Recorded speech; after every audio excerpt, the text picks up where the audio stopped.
wala na, nasira na mga lods. Tanggal na tong cover ng elbow niya.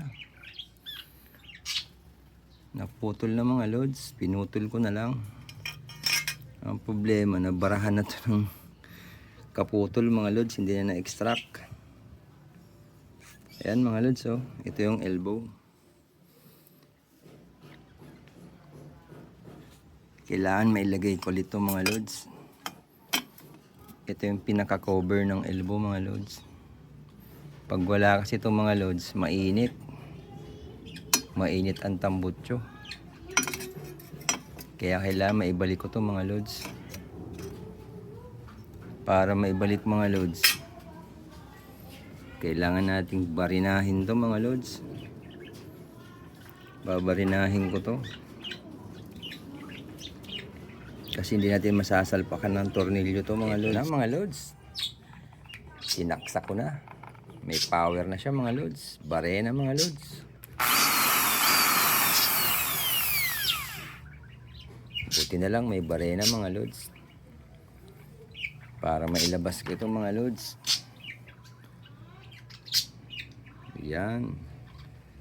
Yan kasi mga lods yung naputol. Ito mga lods, oh. Kailangan mailabas ko yan. Kailangan barinahin mga lods para ma-fix ko ulit to. Na lost thread na kasi yung screw niyan mga lods. Kaya pinutol ko na lang. Eto mga lods, oh.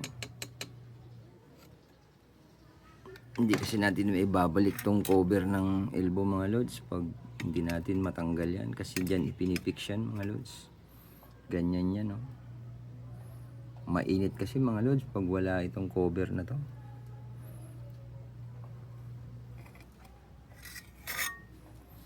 Yan. Kailangan mabarena ko yan mga lods. Babarinahin ko muna mga lods. Saka natin lalagyan ng thread ulit. Ito na mga lods. Sana matanggal.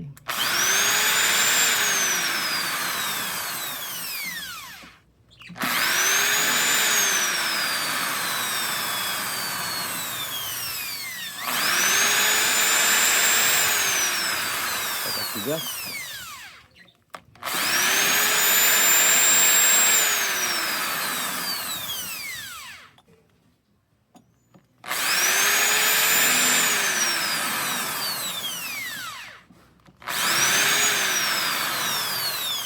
Dahan-dahanin lang natin mga lods kasi baka mabutas yung pinakatubo. Lalong magka-problema mga lods. Nangangalahati na mga lods. Dahan-dahanin lang natin.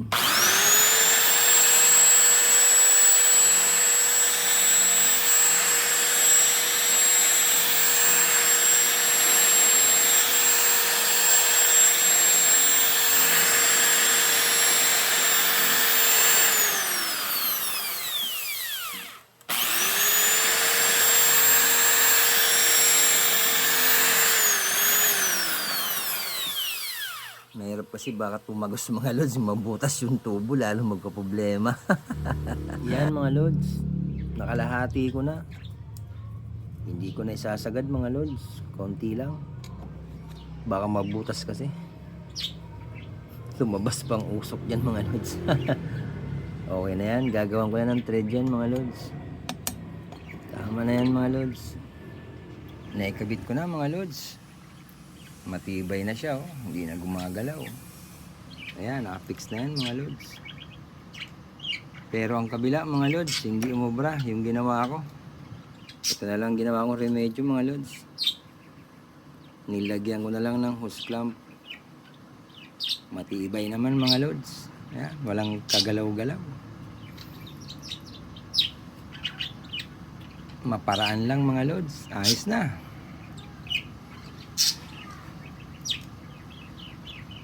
Bye-bye.